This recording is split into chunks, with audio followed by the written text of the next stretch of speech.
la yadkhulul jannah, tidak masuk surga. Man kana fi qalbihi mithqalu dzarratin min kibrin, yang di dalam hatinya ada kesombongan walaupun sebesar zarah. Tidak ada yang lebih pahit dari berharapnya hati kepada Allah. Allahumma ftah lana hikmataka ya Allah.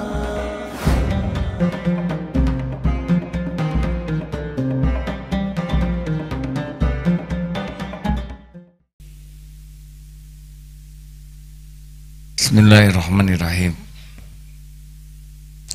Assalamualaikum warahmatullahi wabarakatuh. Alhamdulillah, alhamdulillahi rabbil alamin. Alhamdulillahilladzi anzalas sakinah fi qulubil mu'minin liyajdadu imanan ma'a imanihim. Allahumma salli wa sallim wa barik ala sayyidina Muhammad wa ala alihi wa ashabihi ajma'in. Segala puji bagi Allah subhanahu wa ta'ala yang menciptakan langit, bumi, berikut segala yang ada di dalamnya. Dialah Allah Al-Mutakabbir, Allah yang maha memiliki segala keagungan. Segala yang ada di langit dan di bumi ini adalah ciptaannya, didesain olehnya, dihidupkan, diurus olehnya. Semua yang ada ini adalah milik Allah semata. Segala sesuatu selain Allah hanyalah ciptaan yang tidak ada daya kecuali dikuatkan, tidak ada ilmu kecuali diberikan percikan ilmu sedikit, dan tiada memiliki apapun kecuali yang dititipi sejenak, bukan miliknya tapi titipan. Tidak ada orang yang terangkat derajatnya kecuali yang diangkat. Tidak ada orang yang mendapatkan sesuatu kecuali yang dia beri. Mutlak segala keagungan, kesempurnaan, kemuliaan hanya milik Allah subhanahu wa ta'ala. Al-Mutakabbir. Kalau mutakabbir, kesombongan pada manusia, ini perbuatan hina. Tapi kalau Allah yang maha agung mengakui keagungannya, menampakkan keagungannya, adalah haknya. Karena tidak ada di jagad semesta ini yang maha agung selain Allah subhanahu wa ta'ala. Itulah sebabnya orang yang sombong adalah makhluk yang dibenci oleh Allah. Rasulullah SAW bersabda dalam hadis sahihnya, hadis Muslim, la yadkhulul jannah, tidak masuk surga. Man kana fi qalbihi mithqalu dzarratin min kibrin, yang di dalam hatinya ada kesombongan walaupun sebesar zarah. Takabur itu hak Allah, mau membanggakan karena dia penguasa jagad semesta ini, sedang makhluk tidak ada apa-apanya. Apa yang mau disombongkan dari makhluk? Asalnya setetes mani, ujungnya jadi bangkai, kemana-mana bawa kotoran. Itulah kita. Siapa yang petantang petenteng, yang merasa gagah, hakul yakin asalnya setetes mani, ujungnya jadi bangkai yang menjijikan. Sehebat apapun pakaiannya, dia pasti bawa kotoran. Benarkah? Hadirin sekalian, kalau ada seorang hamba sahaya, zaman dulu masih ada hamba sahaya, melihat seakan-akan jadi raja, padahal dia hamba sahaya saja. Gimana kira-kira melihat yang seperti itu? Raja kira-kira marah tidak? Marahlah. Kalau di sini mungkin direktur, ya, atau di pesantren ada yang ngaku-ngaku kiai padahal baru daftar pesantren. Duduk ceramah, pasti semua orang melihatnya sebuah kehinaan perilaku. Begitulah orang yang sombong itu adalah orang yang paling hina. Surat Luqman 18-19 ya. A'udzu billahi minasy syaithanir rajim. Bismillahirrahmanirrahim. ولا تصعر خدك للناس ولا تمش في الأرض مرحا إن الله لا يحب كل مختال فخور وقصد في مشيك واغضض من صوتك إن أنكر الأصوات لصوت الحمير. Dan janganlah kamu memalingkan wajah dari manusia karena sombong, dan janganlah berjalan di muka bumi dengan angkuh. Sesungguhnya Allah tidak menyukai orang-orang yang sombong dan membanggakan diri. Dan sederhanakanlah dalam berjalan, dan lunakkanlah suaramu. Sesungguhnya seburuk-buruk suara ialah suara keledai. Itu salah satu di antara banyaknya ayat tentang larangan kita berbuat sombong. Kesombongan yang pertama datang dari iblis. Iblis sombong padahal dia diciptakan lebih dahulu, tapi dia tidak berhasil mengendalikan dirinya, sehingga ketika diciptakan Adam dan disuruh sujud dia tidak terima. Dia lebih memilih menjadi makhluk terkutuk. Fir'aun sombong. Orang-orang yang sombong, apa sih definisi sombong menurut Rasulullah? Batorul haq wa gomtun nas. Al-kibr, kibr, sombong, takabur, cirinya dua: mendustakan kebenaran dan menganggap remeh orang lain. Apa saja yang bisa membuat orang sombong? Imam Ghazali menyebut 7 perkara. 1, ilmu. Hati-hati, yang banyak ilmu kecenderungan sombongnya lebih tinggi dimilikinya. Harusnya makin belajar tuh makin merasa bodoh, bukan merasa pandai. Hati-hati hadirin, tiap ilmu dituntut oleh Allah, diamalkan atau tidak. Jangan meremehkan orang yang sedikit ilmunya. Saya ingat pelajaran dari guru AA, kalau ditakdirkan jadi ulama, jadi ustadz, mubalik, pantangannya merasa lebih dari umat. Tidak boleh, maksimal sejajar. Yang benar adalah di bawah. Karena orang tidak sholat belum tentu tahu sholat. Kita sholat jelek padahal kita sudah tahu. Orang tidak tahajud belum tentu tahu ilmu tahajud. Kita sudah tahu ilmunya dan kita sudah ngajarin orang tahajud, tapi tidak tahajud, beda tuntutan di sisi Allah. Orang lain berbuat dosa belum tentu tahu itu dosa. Kita berbuat dosa tahu itu dosa dan tetap dilakukan. Lebih lagi jadi ulama padahal menyuruh orang jangan melakukannya, tapi dia melakukannya. Seperti apa di sisi Allah? Ada ibu-ibu yang tetap tawadu. Ibu ini seorang peminta-minta, sederhana. Punya anak berapa? Saya punya anak 3.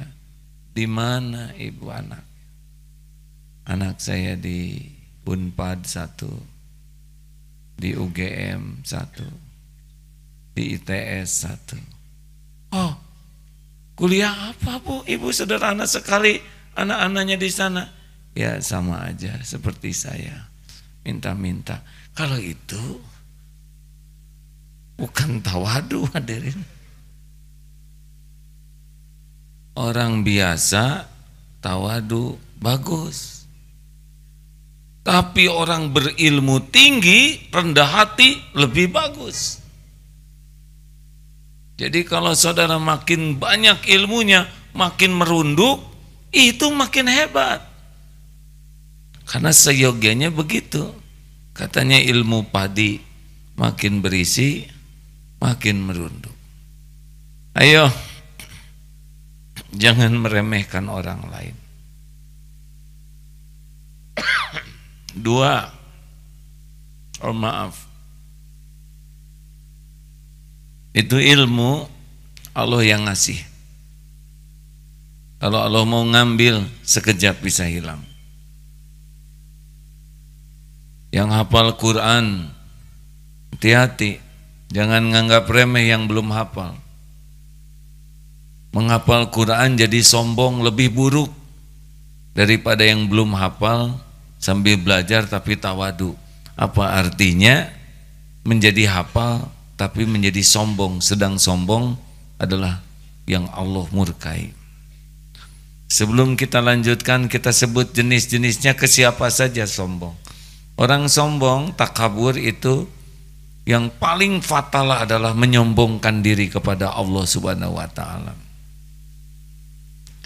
Orang yang sombong tidak mengakui Allah, seperti halnya Fir'aun. Ada ayatnya ya. Surat Al-Qasas surat ke-28 ayat 38 sampai 40. A'udzu billahi minasy syaithanir rajim. وقال فرعون يا أيها الملأ ما علمت لكم من إله غيري فأوقد لي يا هامان على الطين فاجعل لي صرحا لعلي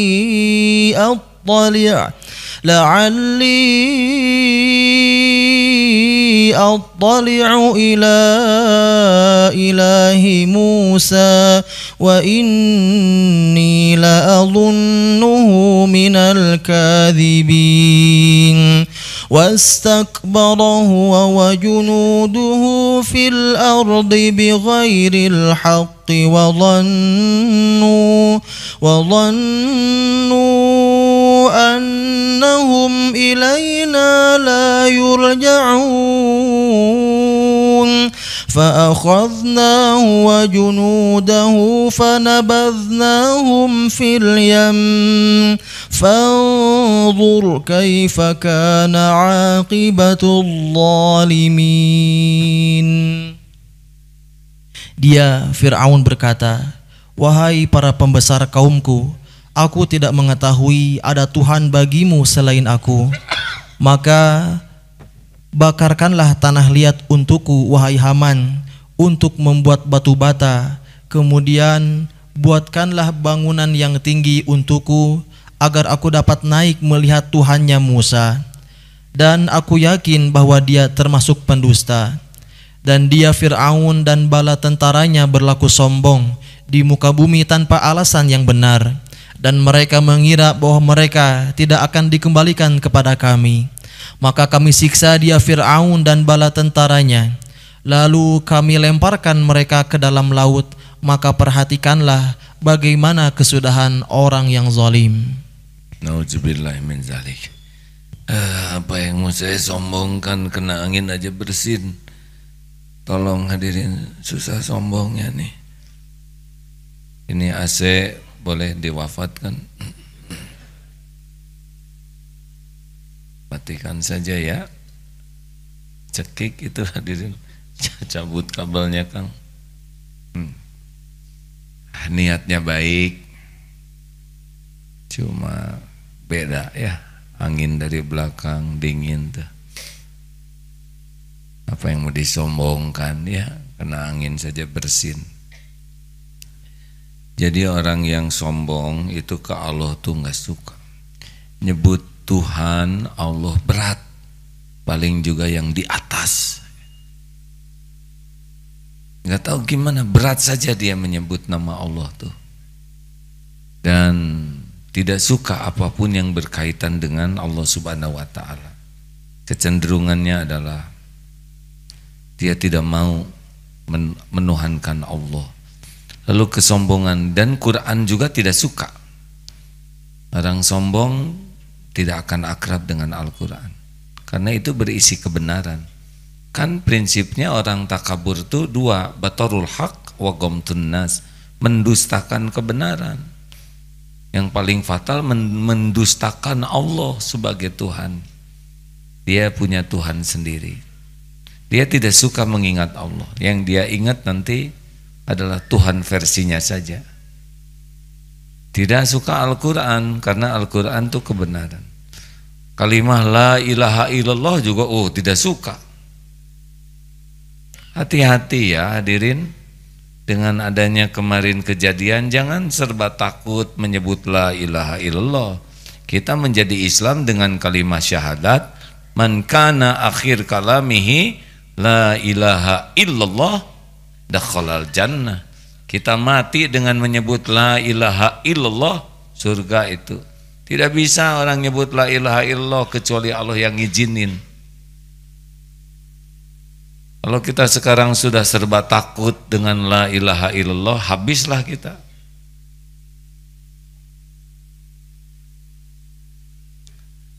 Mendustakan Rasulullah, sombong kepada Rasul. Tidak suka belajar tentang Nabi, dia akan punya idola yang lain. Referensinya adalah buku-buku yang lain.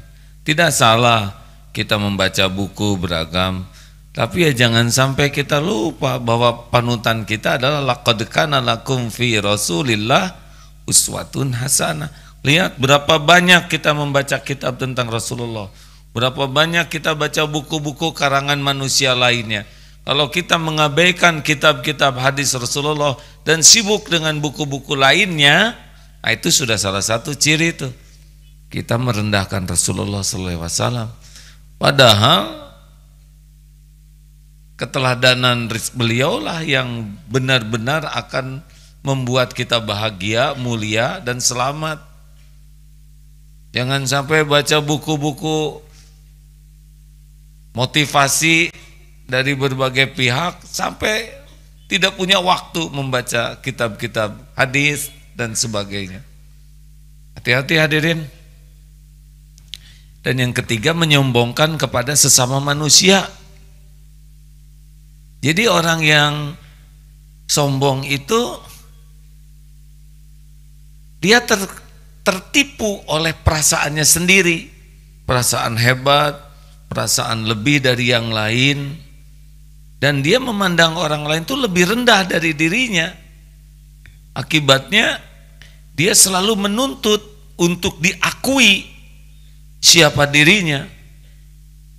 Saya tuh pimpinan kalian, tahu? Bicara kepada bawahannya, bawahan sudah tahu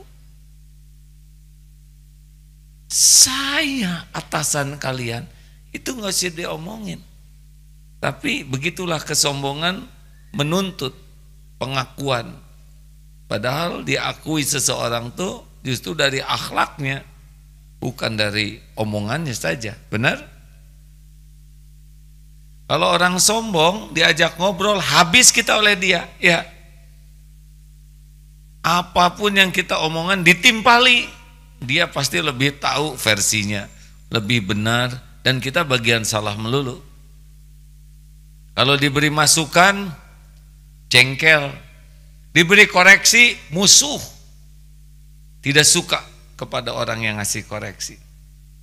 Harus dia yang paling benar. Harus dia yang paling tahu. Keputusannya harus sesuka dia. Dan celakanya orang yang, maaf ya, makin sombong itu akal tuh makin turun. Makin besar kesombongan, makin ngaco omongannya tuh, makin sekepikirnya. Karena tidak ada referensi selain referensi nafsunya.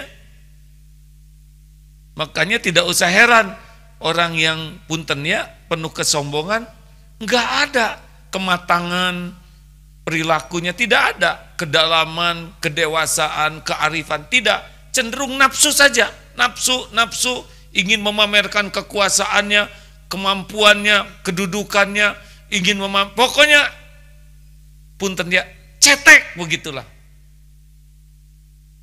Gak bisa, karena tong kosong nyaring bunyinya, air beriak, air jeruk menyegarkan. Tunggu dulu ya, saya lihat ini terus jadi emosi hadirnya. Alhamdulillah, saudara harus ikut bahagia. Kalau sok mangga tong minum sendiri, dengki jatuhnya. Lanjut. Berat. Orang yang sombong tuh gak enak sekali dilihat, karena cenderungnya meremehkan dan sekujur tubuhnya akan memperlihatkan. Saya pernah lihat film perang Omar Mukhtar di Libya dulu ya. Begitu tawadunya, dan jenderal Italia itu Mussolini kan gitu juga. Hasilnya dibunuhnya juga digantung, kakinya di atas, dan betul-betul teraniaya. Hadirin, cara ngelihat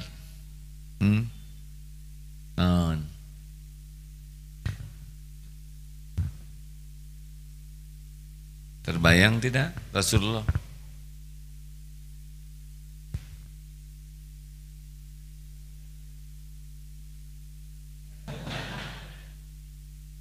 Hati-hati menggunakan jari ya. Punten ya, tidak usah nilai orang lain, rasa-rasakan aja. Bandingkan dengan jempol. Enak mana? Tahu dari mana? Saudara pernah ngemut jempol saya? Bandingkan dengan tangan terbuka. Mana yang lebih enak? Jawab, rasa-rasain saja. Aneh ya, ada rasanya. Kenapa ini nggak enak? Tanya saja, jari ini berani keluar kepada orang yang kita hormati tidak? Kalau keluarnya, dia tidak keluar jari ini kepada orang yang kita hormati, berarti keluarnya ketika ke orang yang kita rendahkan. Tes nanti di kampus ke rektor, sini, berani? Sok, tentara ada di sini, coba ke komandan.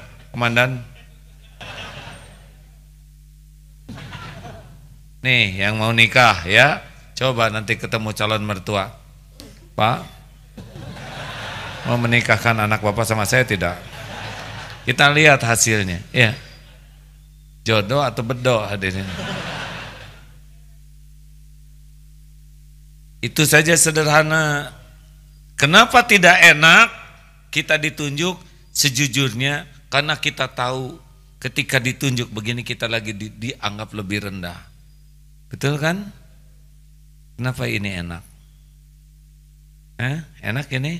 Karena kita tahu jempol ini keluar untuk menghormati. Terutama di Jawa, ya. Monggo neng kono. Kenapa ini paling enak? Sepengetahuan saya Rasulullah seperti ini menunjuk. Pada ibu-ibu dan akhwat, silakan dibagikan es krim, cherry, strawberry yang telah tersedia. Ya silakan, dan bisa dibawa pulang seluruhnya. Kalau ngarang tuh nggak usah yang pelit-pelit hadirin ya. Namanya juga ngarang. Dan khusus untuk bapak-bapak ini, mohon segera dilunasi cicilannya ya. Tetap enak hadirin, tidak tertekan benar. Kita punya jari, punya jempol, punya ini, yang mengeluarkannya ini. Kalau kita anggap lebih rendah, keluar telunjuk. Kalau kita hormat, keluar ini atau begini. Rasulullah tidak kelihatan nunjuk-nunjuk wajah.